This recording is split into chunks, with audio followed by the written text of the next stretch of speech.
Water in your basement, but you just installed a new sump pump last year. How can you save tens of thousands of dollars in damages? Desiderius Aramis said, "Prevention is better than the cure."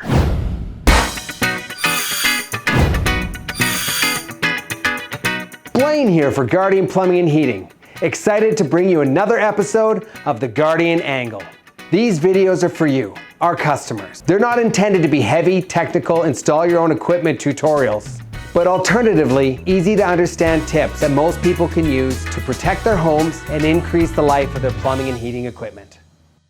Information is important. Sometimes you don't know what you don't know. I'm fortunate to have a son that knows everything.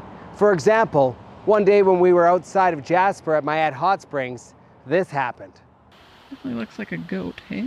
Yeah, it does look like a goat, but are you sure that they're billy goats? They should smell like cheese. Look at the baby one over there. Upon Google investigation, we think he had it backwards.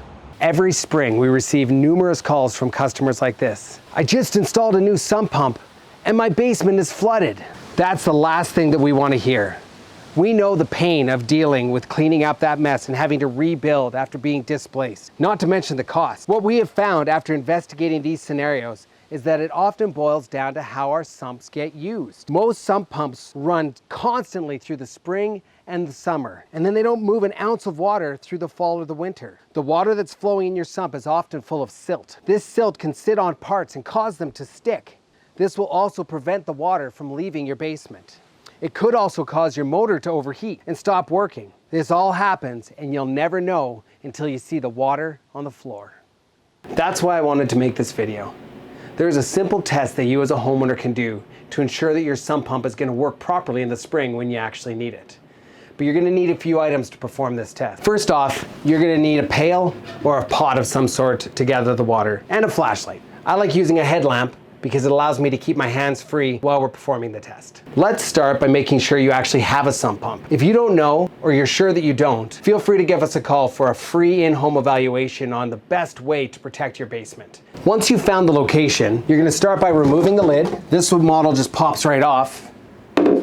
There will be other models that have bolts that you will have to remove to get those out, which will need additional tools. The first thing you want to do is make sure that you can identify that the sump pump is there and that the cord is plugged into the wall. Then take the 5-gallon pail, fill it with a nearby tap, or you could use a bathtub if it's easier. Then pour the water into the pit. You're going to want to fill it up until it's above the pump to make sure that it kicks in. As you can hear, my pump kicked in. Usually, if the water is higher than the pump should have kicked in. If it has kicked in, it will start moving the water out of the pit, eventually stopping when it reaches the bottom. Make sure that it stops before the pit is out of water. If the pump doesn't work, you can check the receptacle with another device to ensure that you have power at the source. If you don't have power to your plug, you're going to want to check your breaker box. If your pump overheated, it can blow the breaker. If you do have power and your pump is still not working, I suggest you call a professional and you're probably gonna have to replace your pump. Replace the cover so you don't lose a child or a small animal. And you're done your test.